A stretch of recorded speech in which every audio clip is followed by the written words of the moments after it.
Welcome back to Two Real, Two Truths and a Lie. Three stories, two actually happened, one is completely made up. Your job is to figure out which one. But this week, there's a twist on the twist because every story tonight is about the same thing: a system, an algorithm, a chatbot. Two Real, Two Truths and a Lie. Sorry. A piece of technology making a life altering decision about a real person. And in every single case, the question isn't just real or fake. The question is, when the system fails you and you made a choice that left you exposed, are you the asshole? Exactly. As we go through each story, think about two things: real or fake. And who's actually responsible when it all goes wrong? Is it the system, the company, or the person who trusted it? No right answers, just gut reactions. Let's get into it. If you're new, subscribe now. We do this every Monday. Two real, two truths, one lie. Excellent. And before we get started, we've got a bonus. This is our 8th episode. So we're on month 2 of every week going on with these stories. And we have a special guest joining us this evening. And I'm going to bring our special guest into the conversation. This is Penelope. Hello, Penelope. Hello.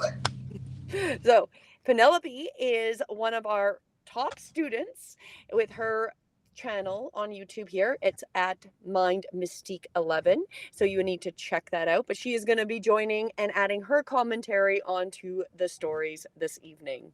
So with that, let's get started. So, story number 1. Am I the asshole for trusting a phone number I Googled when I lost my entire retirement?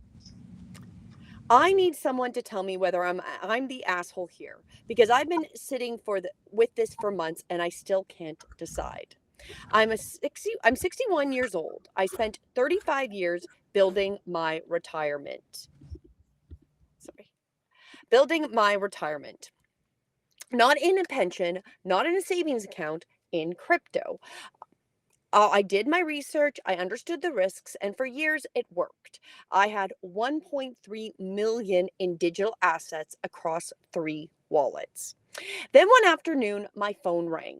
The number that appeared on the screen was the real legitimate support number of one of the platforms I use. I know this because I've seen it before. I've called it before and it looked exactly right.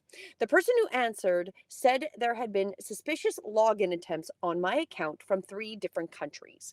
They knew my account name, they knew my email address, they knew the approximate value of my holdings. They said they needed to verify my identity immediately to prevent my assets from being locked. They were calm, professional, patient. They walked me through what they called a security verification process. They never asked for my password. What they asked for was my wallet's recovery phrase. Oh dear. So for identification verification, they said it was encrypted on their end and never stored. I hesitated. They said, "Sir, if you don't verify in the next 10 minutes, we'll freeze your account for the next 30 days while we investigate manually."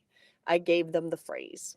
Within 4 minutes, my wallet was empty, 1.3 million gone. I hit the callback on the number, it disconnected. I went to the actual company's website and called their main line directly. They told me they had never called me. They don't have my telephone.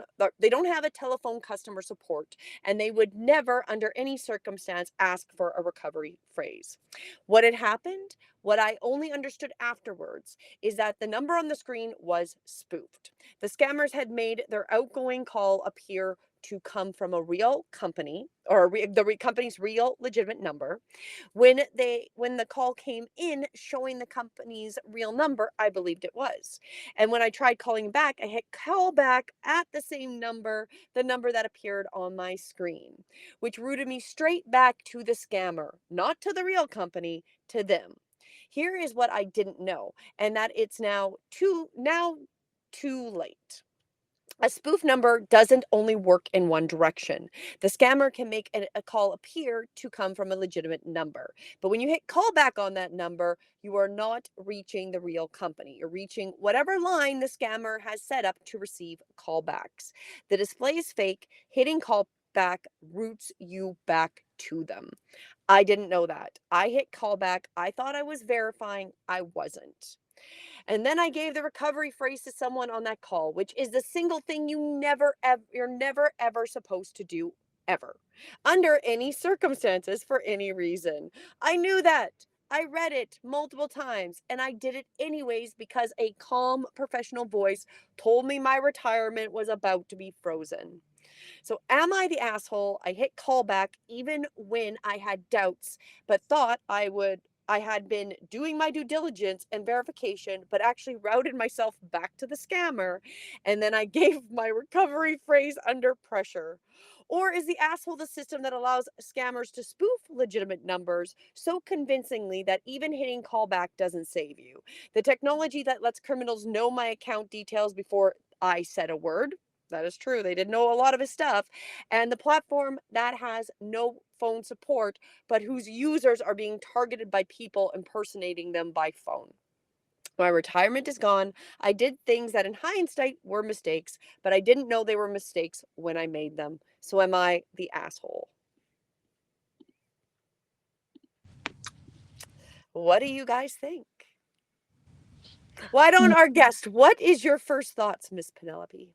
My first thoughts are that they are in the wrong in several ways, because when something's sketchy, you need to do some investigating before immediately going into action. But I can also see in the way that they was nervous that their retirement fund would be frozen, and they didn't want to deal with that. Exactly. Well, I feel, and you can go right into it, Mike, but I always like how it's like they'll get you to do things that you normally wouldn't do, right? Like that's part of that scam. And they'll convince you against your better judgment, right?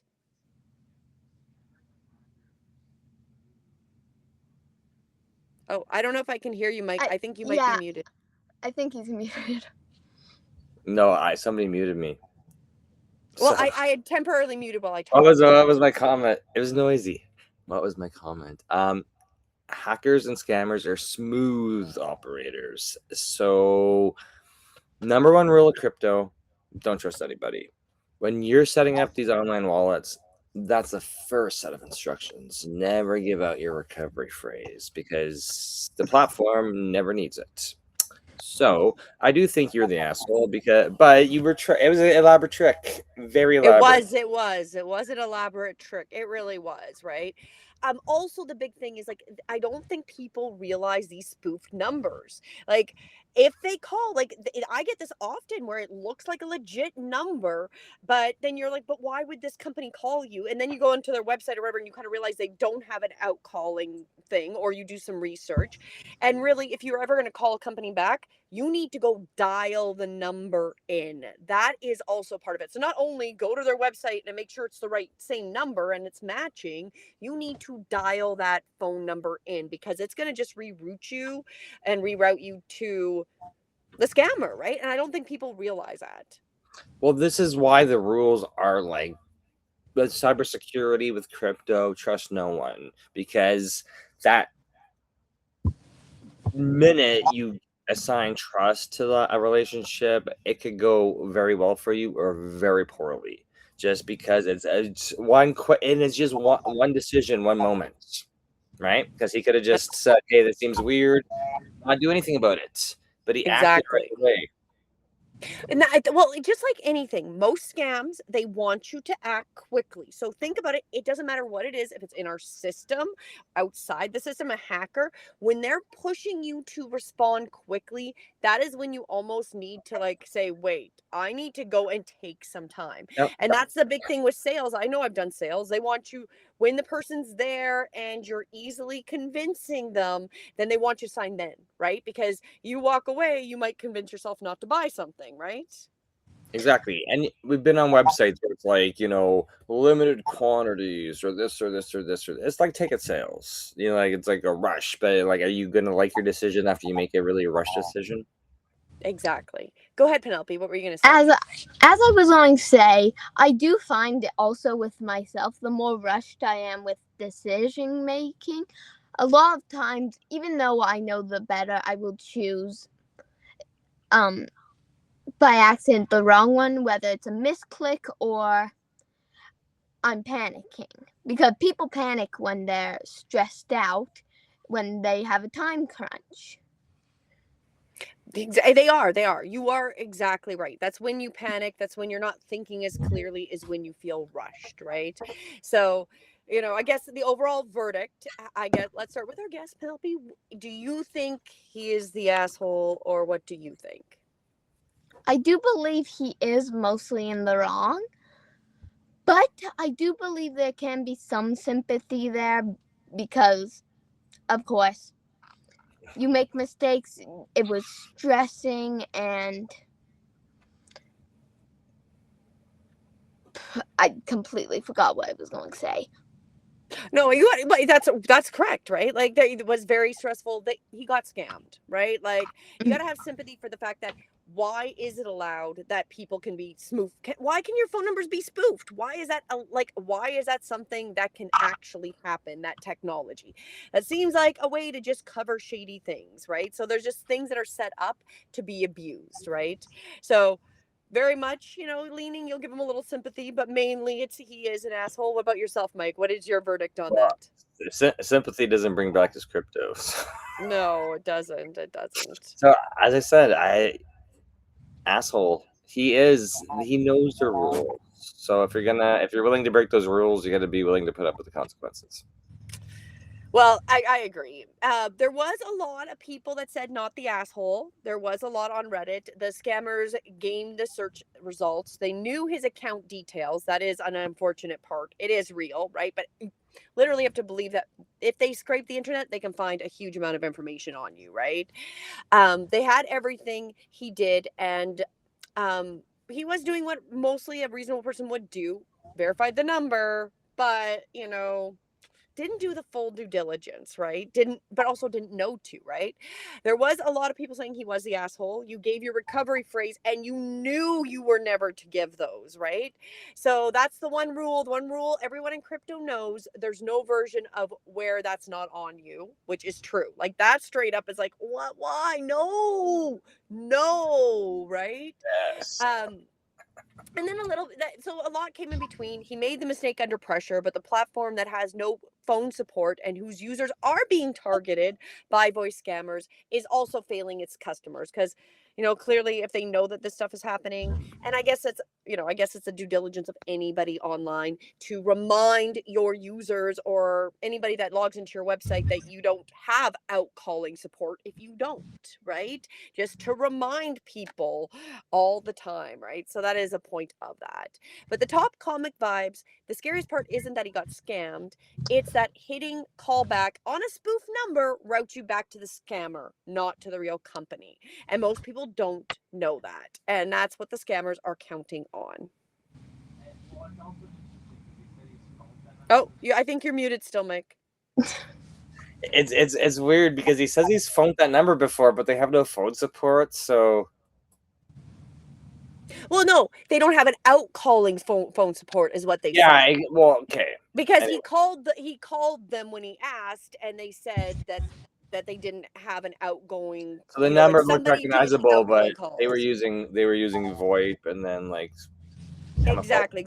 So you can call them and they'll answer it, but they're not going to proactively call you and tell you anything about your count. Because we've seen weird things where it's like the phone number's off by like a 1 or like a bracket or something like that. And you're like, that doesn't look real. Exactly. I think a huge giveaway is the +1. And I've done some research. Sometimes it isn't when there's a plus. It can come from the legitimate company. But I feel like, and as soon as I see a plus in front of it, that's like my trigger that that's probably spoofed. Or the company is doing it on their end to have that person call under their number, right? So I'm going to be really hesitant. As I've said before, don't answer your phone. That's probably your best option. Just don't answer it. So that was our story number 1. I realized I was a little slow on the image. I forgot to put it up. I googled the number. Am I the asshole? Remember that, and please put in the chat if you think it is real or fake. And we have some people here. Welcome. Thank you for joining us. So I got some Tony Day. I'm not sure which song they're talking about. Somebody's gotten some crack. So we got some comments. So thank you everybody that's commenting. And please drop your opinion. Is this real or fake? And we will continue going into story number 2. Let me get that image up first. So on top of that. So story number 2. Oh, Blaine said story 1 is fake. Keep that in mind. Keep that in mind, because we're going to go through all of our stories today. But let's go into story 2. Am I the asshole? I trusted the platform. So this story, I teach people how to protect themselves from AI. That's my job. I have been doing it for years. I have nearly 600,000 followers across my accounts.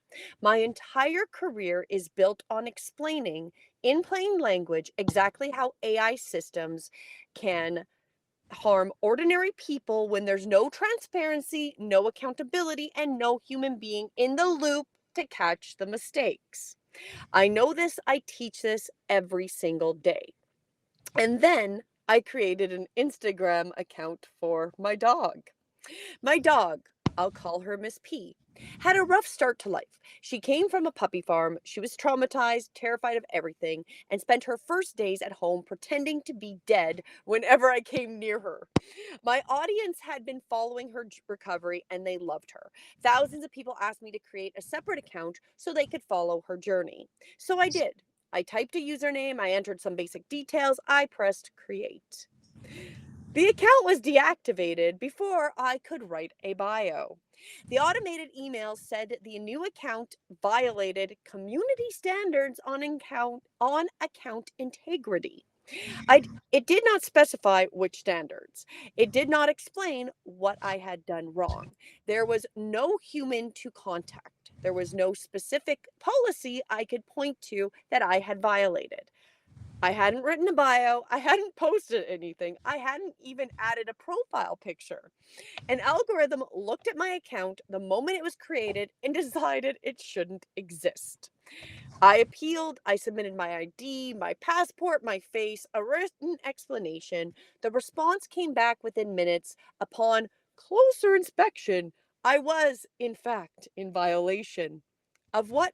Still no answer. Here's where it gets worse. I didn't know this rule existed. If one account in your account center is flagged, all of your accounts can be flagged, and you cannot create any new accounts ever. So 3 weeks later, my second account, a book club where I teach AI literacy to thousands of people, where I make most of my income, was deactivated. The reason given, I had a violating account in my account center.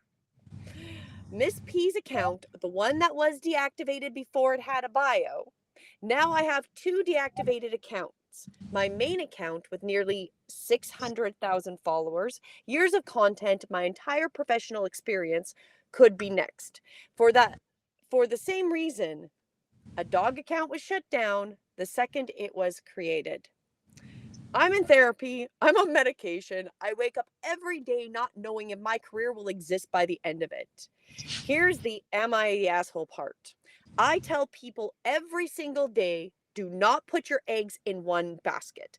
Build your email list. Do not trust a platform you don't own to hold your audience for you. I have said this out loud to hundreds of thousands of people for years.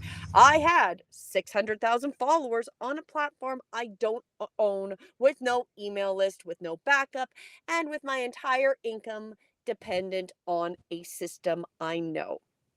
Professionally, academically, periodically, or empirically, I can say that word. Just professionally, academically, she knew better. It's opaque, unaccountable, and can remove you at any moment for reasons it will never explain. I knew the stove was hot. I've been warning people about the hot stove for years, and I put my hand on it anyways because I thought the rules didn't apply to me. I thought if I played by the rules would protect me. An algorithm has no idea who I am, what I do, or what my dog's account was for. Decided in milliseconds that I shouldn't exist on a platform, and there was no human being alive who can override it. So am I the asshole? There you go. What do you think of that? Let's go with our guest, Miss Penelope. What are your thoughts on that? Okay. As a YouTuber myself, a big fear that I know a lot of people have is getting their account taken down. So with me, I make sure I have all my videos also saved on my phone. I unfortunately don't post on other platforms besides YouTube, but this is a clear example of it's good to be on multiple platforms. I do animations. It's kind of hard to post that on some websites, some apps. So it makes, but with her type of content, from what she said, could have easily been posted on TikTok, YouTube. Let's go Facebook even. No, exactly. So why wasn't she? Right? And she was talking about it. It sounds like, Mike, I know you have some opinions on it. Give us some of your opinions.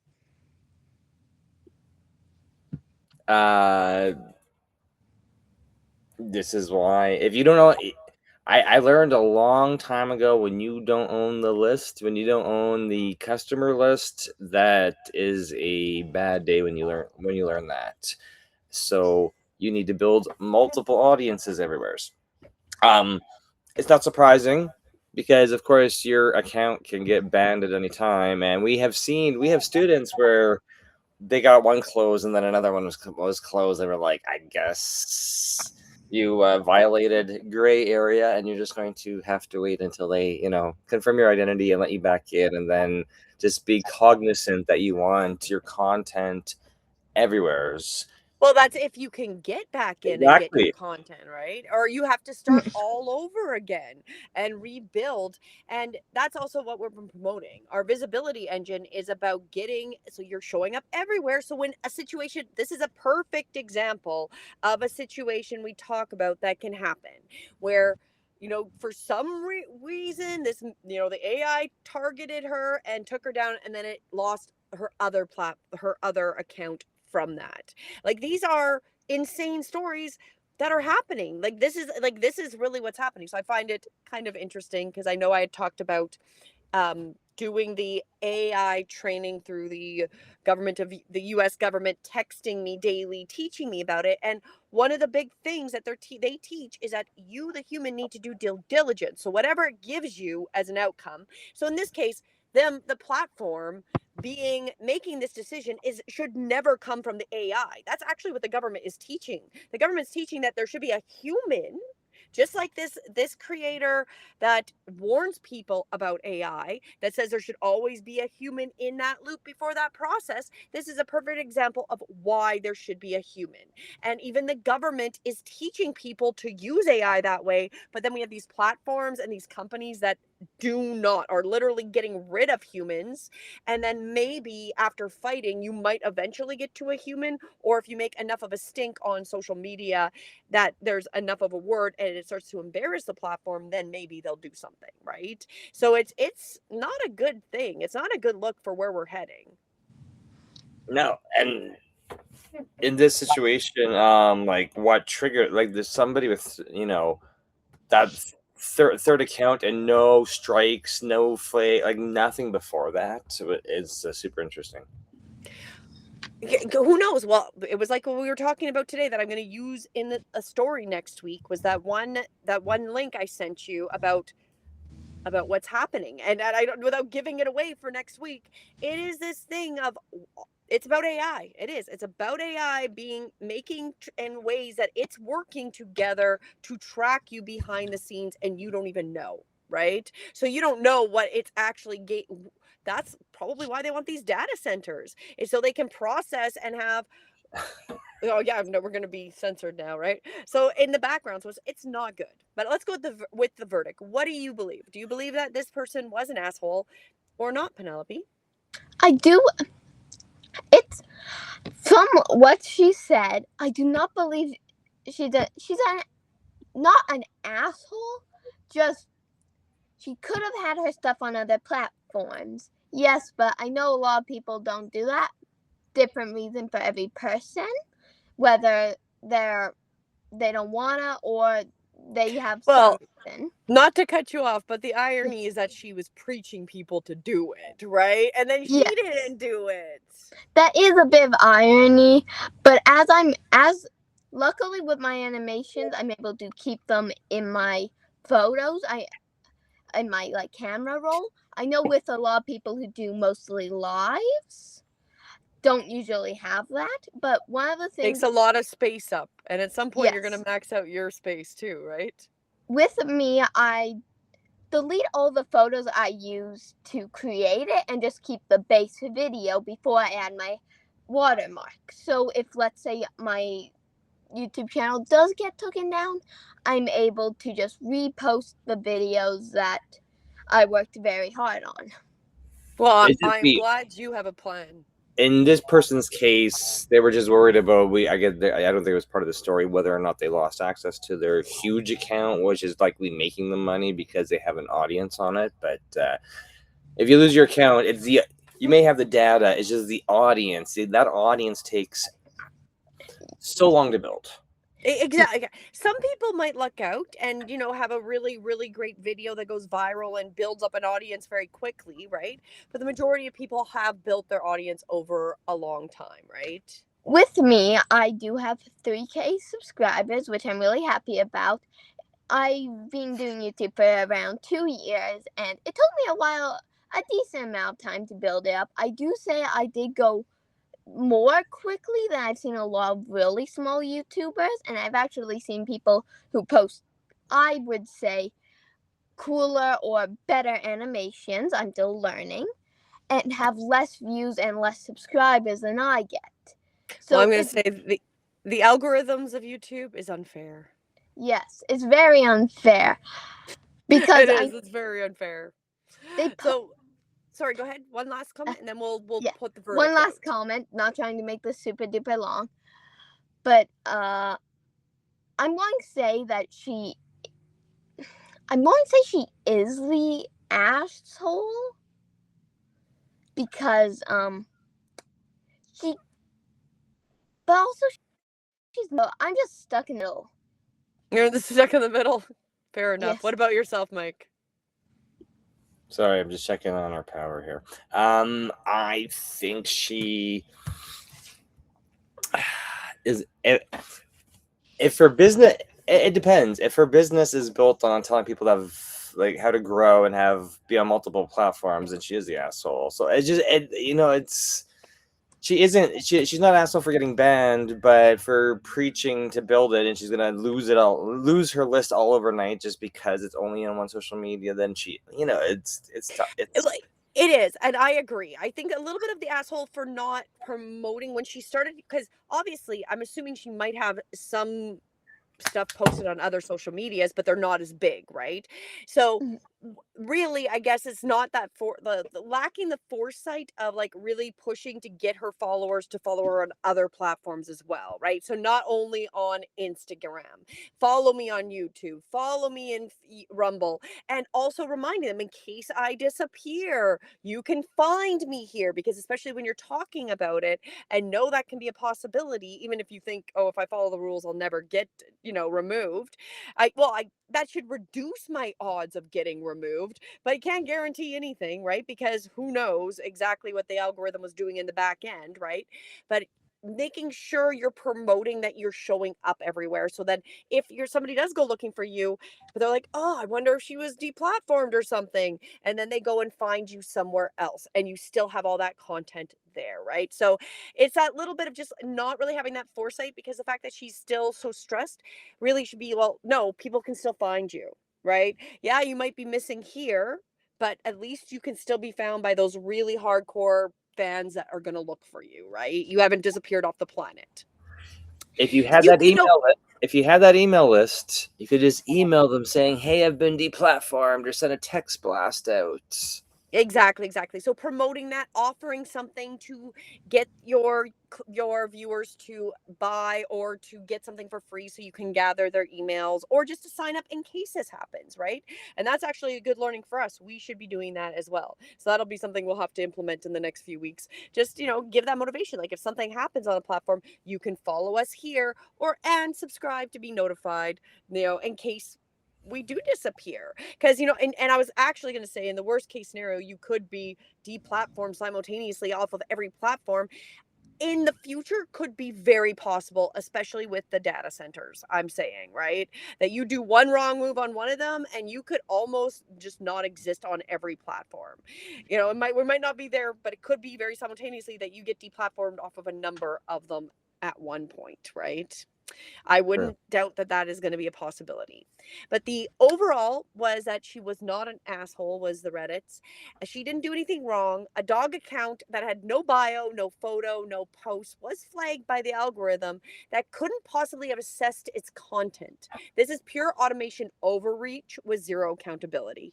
And that's very, very true, right? Like, there wasn't even anything there. You literally banned an account from being opened, right? And there wasn't even The name was offensive.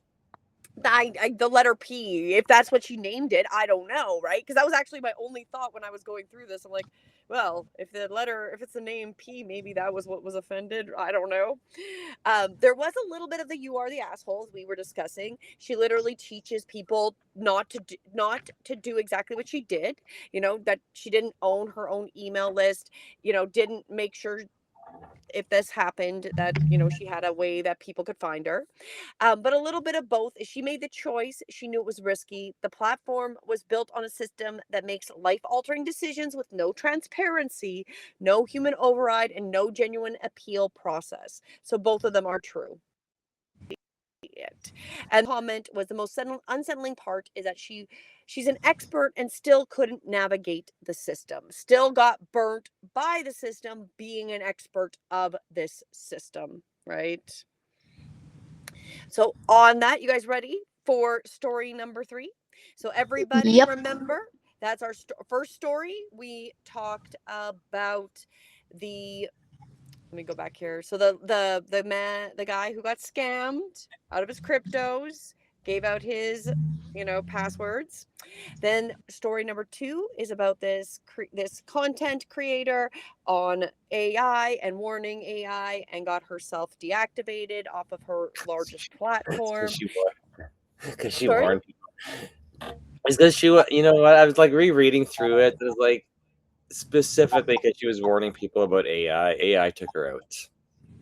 I was saying there was a little bit of that I had thought as well. Like, how far are we away from Terminator? Mhm. Right? So, Watch that movie again. We do. We need to, because we have not watched that with Penelope. Okay, let's go to story number 3. So again, you can put your guesses in if you want now or at the end. Did you think the number 2 was real or fake? And let's go into story number 3. Am I the asshole for trusting a company's own chatbot to tell me their policy? My grandmother died. I had booked a last minute flight. Anyone who does this knows how expensive the prices and how expensive it is. The prices are completely different when you're booking 48 hours out. I heard that the airline had bereavement fares for exactly this situation. Discounted rates for people who travel urgently for a death in the family. I went to the airline's website. I couldn't find the bereavement information easily, so I did what the website asked me to do. I used their chatbot. The chatbot told me that yes, the airline offers bereavement fares, and it told me something else. I didn't need to apply for the discount at booking. I could book at a regular price, apply for a retroactive refund on the difference afterwards. It gave me the steps for how to do that. I booked the ticket at the full price, attended my grandmother's funeral, and when I got home, I submitted the retroactive discount request exactly as the chatbot had described. The airline denied it. Their response, the chatbot had given me incorrect information. Their actual policy was different, and since I hadn't applied for bereavement discount at the time of booking, they couldn't retroactively apply it. The window had passed, the fare I'd paid stood. The pushback, I said, your chatbot on your website told me this was the process. I followed your process. I shouldn't be penalized because your chatbot gave me the wrong information. They said the chatbot is not an official source of policy information. Customers should consult the official policy documentation. I said the chatbot is your official website. I came to your official website to find your policy. Your website directed me to the chatbot. The chatbot told me the policy. How is this not your responsibility? They said they are not responsible for information provided by the chatbot. I took it further, and here's where the am I the asshole part comes in, because a lot of people told me I was overreacting. The chatbot was clearly just a tool, not an official policy document, and that I should have called a human agent to confirm, that I should have read the actual written policy on the website instead of relying on a chat interface to interpret it for me. And maybe they're right. Maybe I should have screenshot the conversation. Maybe I should have called and confirmed with a human.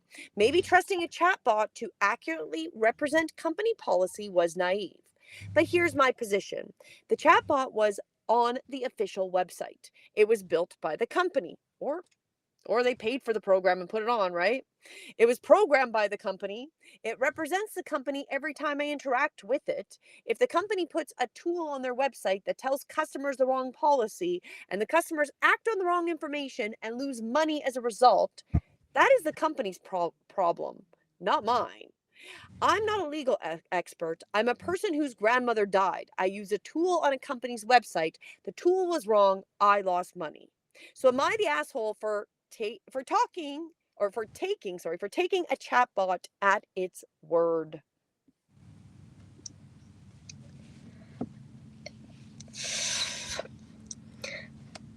Go ahead, Penelope. What are your thoughts?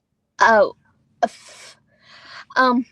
so my thoughts about it is he is a bit of an asshole, but the company did say that to go check their guidelines, go to the chatbot. He is a bit of an asshole because I know with you and you working on your website, or when you're on other people's website, everyone wants to talk with an actual person. And that AI can make really bad mistakes, whether forgetting something you've told it several times not to forget. So, I'm going to blame mostly on the company because the company said that the chatbot was where you would go to get the information. He acted on the chat box, but the chatbot was supposedly wrong and he lost money. And I'm also blaming him a bit because I if I would have been looking, I would have tried to find some sort of contact of a actual person who worked there. But let's say that wasn't actually being able to be it wasn't accessible, then it's 100% the company's fault. Well, you bring up one really good point, because there was somebody I was following who was demonstrating, and they were doing a video of it where they were calling a company. It was a hotel, and she was stuck in a loop with a chat bot on the phone. And she realized she was talking to a chatbot that wouldn't admit it was a chatbot. And eventually, it was like 4 or 5 minutes into it, she asked enough questions that it had to admit it was a chatbot. So these companies are not necessarily hiring, but you might as well call it, they're implementing AI. Those AIs are representing their company.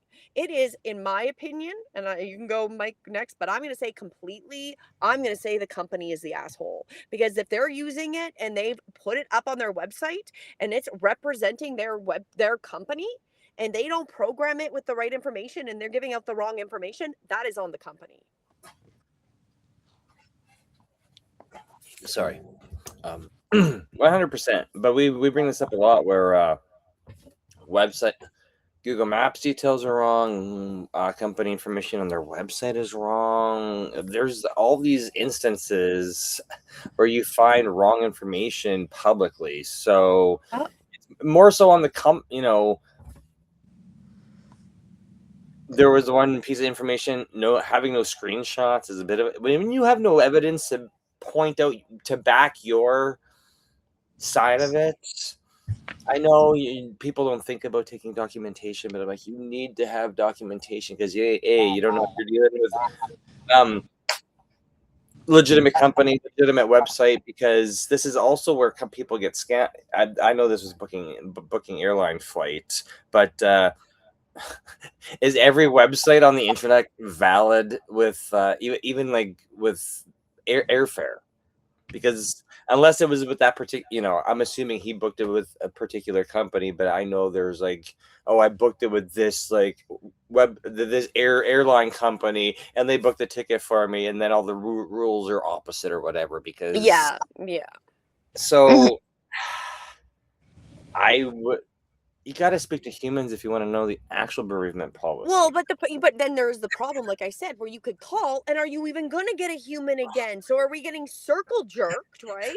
So you go to the website, it's giving you the wrong information, or you want to verify with somebody, so you call. Whenever you want a deal, whenever you want a deal, it's going to be the hardest deal to get, because unless it's listed and you book it at the time and they follow through with, like, realistically, there should be a way for people to book for funerals, right? Like an official system where they pay up front and it's booked as a bereavement fare. Like, there should be, but should be a way to do that. But the reality is, like, why update your website to have that option where they can just provide an evidence of whatever they need for the bereavement or whatever, and to do it with less human interaction, when you can just put an AI to lie to the people, so you don't ever have to pay for a bereavement. So you technically have it, but when the people are all given the wrong information, you never have to actually implement it, right? There's some major award-winning savings for the company, and this is where they're hiding behind their own incompetence. This is very much like, it doesn't work. If it is going to be there to read policies, it should be giving the right policies. If it's there to not answer policy questions, then it should be giving the user the 1-800 number or whatever to call a human and confirm. That would be doing your due diligence and being an ethical company. But it's not about actually doing a good job for you. It's not about ethics. It's about bottom line. It's always about money, and where you are and how you're treated as a human is kind of irrelevant to these companies. But go ahead, Penelope. I can see you got something. Thank you. I do agree. Like, companies, I won't say most, because I bet there might be a few but a lot of them are money hungry, and we're not sure if they told the chatbot that then they refuted it and said that it was like a mistake that the AI made. So Exactly. We don't even know. You wouldn't even know. You wouldn't even know if they purposely left a trap to literally get out of having to compensate people, or if it was just, just not a foresight that wasn't really there, and it's reading something from another AI company that's using it for another flight company, right? So there'd be the AI could actually be used at another competitor who that's their process. And so it's just giving you whatever it's pulling from the background database, which again, if I talk about the AI training I'm doing that I had done through the US government on the texting, it talked about needing to confirm that the information you were getting is up to date for that company too, right? So AI is going to pull stuff, but if historical stuff comes up first, it may not dig farther, right? So this is, I would totally say, completely the company, because the company should be knowing and fully aware of what the AI is doing. And if the AI is giving misinformation, then that is on the company, because you legitimately, you've replaced people. There's no person that's there texting back anymore. There's no human. We had humans that would be the online support. There's not a human there anymore. You are replacing humans answering the phone. If these are replacements, which are employees, they need to be trained up to standards as if they were an employee. mhm. And what about your opinion, Mike? Company's the asshole. Come on.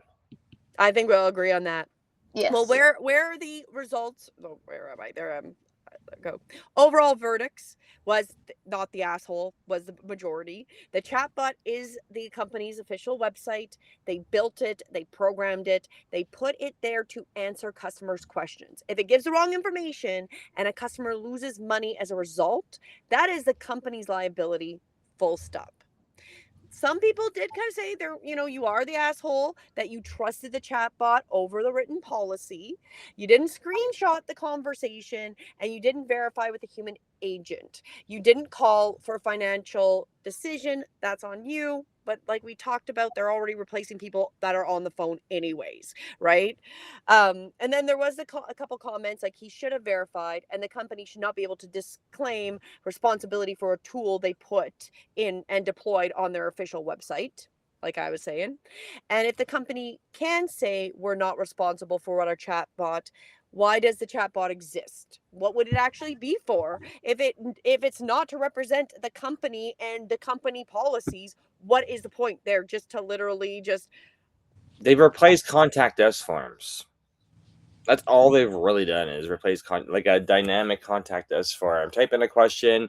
Here's an answer, but please call our customer service number at 1-800. Well, it didn't even tell them to do Well, that. I know. It gave them a full process, Mike. Like that, I find amazing. Is that Hallucination.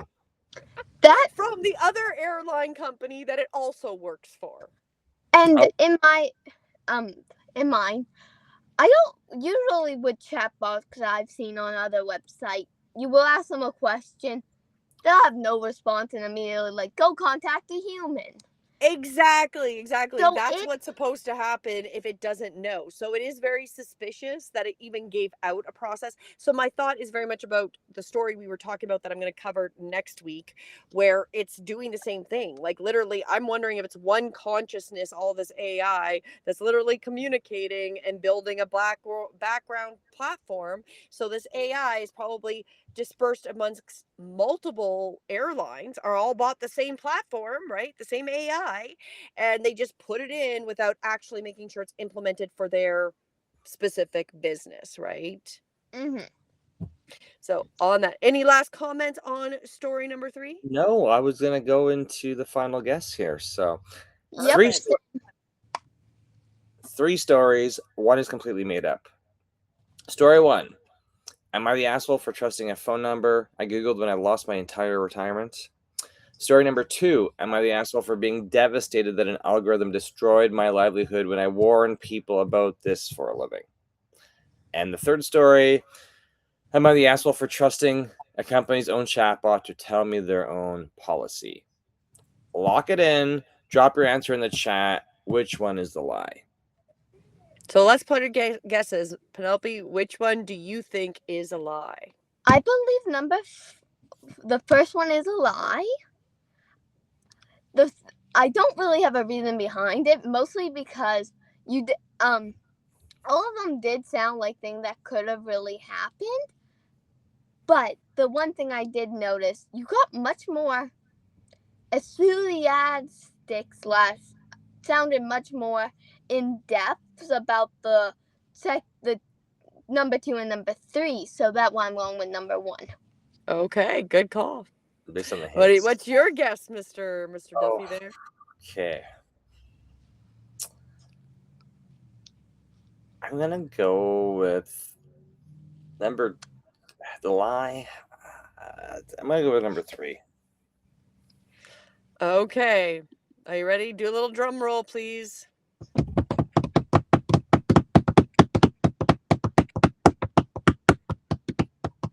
And the lie was that you were safe. They were all real. They were all from real stories that happened. Damn! So that got you guys this week. There was no fake stories.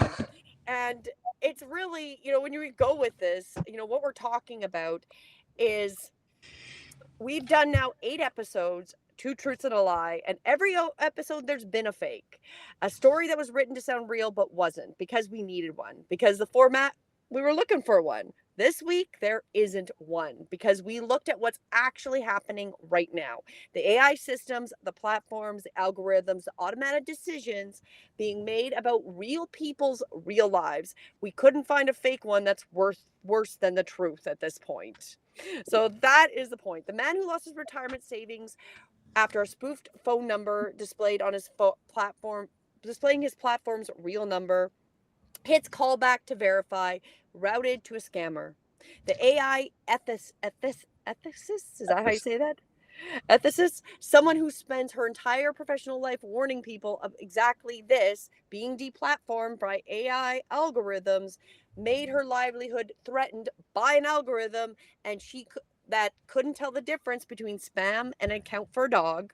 And then a grieving man was told by an airline they weren't responsible for what their own chatbot said, until a tribunal told them otherwise. And as a side note, that was actually Air Canada. I was gonna say that was Air Canada. That's from what I know about Air Canada and what I've seen. That makes sense. That's so bad when my almost 14-year-old says that makes sense. Okay, But so 3. Sorry, go ahead. One more comment. No wonder it was so hard. The only clues that I could have got was the damn voice things. Thanks a lot. I'm glad I got you. 3 stories, 3 systems, 3 people who did something reasonable people might do. Google a number, create an account, use a chatbot, and their lives were changed because of it.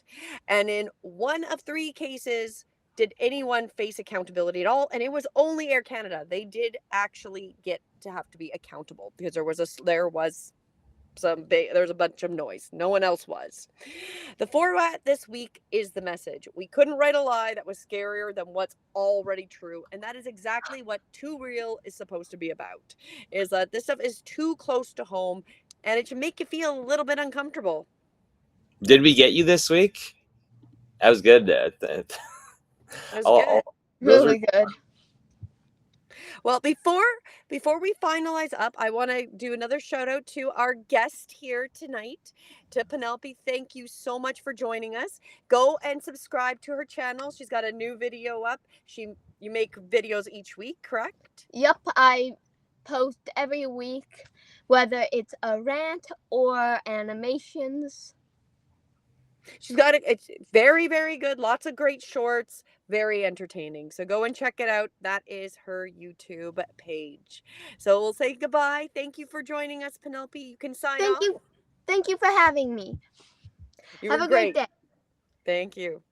Okay, Mike, let's finish up. All right. So we've got our resources for your journey. So these are all available on breathewithinyoga.com. We have the June Divine Timing Guide. I'll describe it this way. The summer solstice is Sunday, June 21st. Chiron enters Taurus. Chiron. Oh, I thought I would have to say it right. Enters Taurus on Friday. This guide tells you exactly what each of these days asks of you. We have the 6-month guide, Stay Oriented, March to August 2026. It's 6 months of navigation and 25 pages. It's currently discounted, so if you add it to your if you add it to the checkout, you'll get 50% off. We're also still looking for beta testers for our Awaken Light app. It's a astrology and numerology ecosystem, and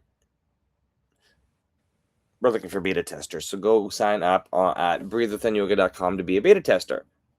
We also have the June thing we started, the Celestial Alignment Journey. This is the final week to join before the last session on June 20. Actually, there'd be 2 more sessions, right? Anyway, It's on the 23rd. So yes, there's tomorrow, and then I was going to say there's 2 more weeks. We've done 2. We're only halfway through June. So I'm getting messed up on the date. Your body, your chart, your healing, timed perfectly with the summer solstice. The link is in the description. And of course, the YouTube visibility engine. The solstice is the perfect moment to recommit to the content intention you planted last night. So we have businesses, you have a business perhaps, or you're an author. You need to make content to promote your business, your nonprofit, your book, etc., etc. So we're going to in the visibility, we built the visibility engine to teach you how to start making content and become omnipresent and automatically get your content everywhere. So next on, we'll move on to the live schedule. We've got that open yet. YouTube visibility engine, you can sign up at IamYouTubeFamous.com. All the information's there. We teach Visibility University Saturdays, every Saturday at 9 a.m. Eastern. So you can follow go follow my channel, I Am YouTube Famous on YouTube, and you'll see the notice about the live every Saturday, 9 a.m. Eastern. The chat's always open, so bring questions about your YouTube channel or your content or whatever. It's an Ask Me Anything session. Come join us for that. On Sundays, we have the weekly energy forecast, the Breathe Within Yoga show. That's at 7:11 p.m. Eastern. Mondays, this show, 2 real, 2 truths, 1 lie. It's always at 7 p.m. Eastern, tonight it was at 8 p.m., but we'll show up for you and bring you 3 creepy tech stories because they're always fun to guess. We were surprised this week with 3 truths, right? We were looking for a lie, but it just wasn't there. And I tricked you guys this week. You tricked us good. I asked for that. And then Thursdays, honestly, though, 7 p.m. Eastern. And that's kind of like our news show, right? But really, they all intersect between visibility, technology, AIs everywhere these days. And we invite you to follow us, Julie's channel, at Breathe Within Yoga. My channel. And you forgot the last thing. So it's the technology, the visibility, it's the communication, but it's also the energy. So the astrology and the numerology. Yes. So they all overlap. They do. So because each week, the next format's it's going to be the same. Each week we're going to continue. So make sure you come back next week for 2 truths, 1 lie. But after tonight, you might find it a little harder than it has been. Because we lied to you.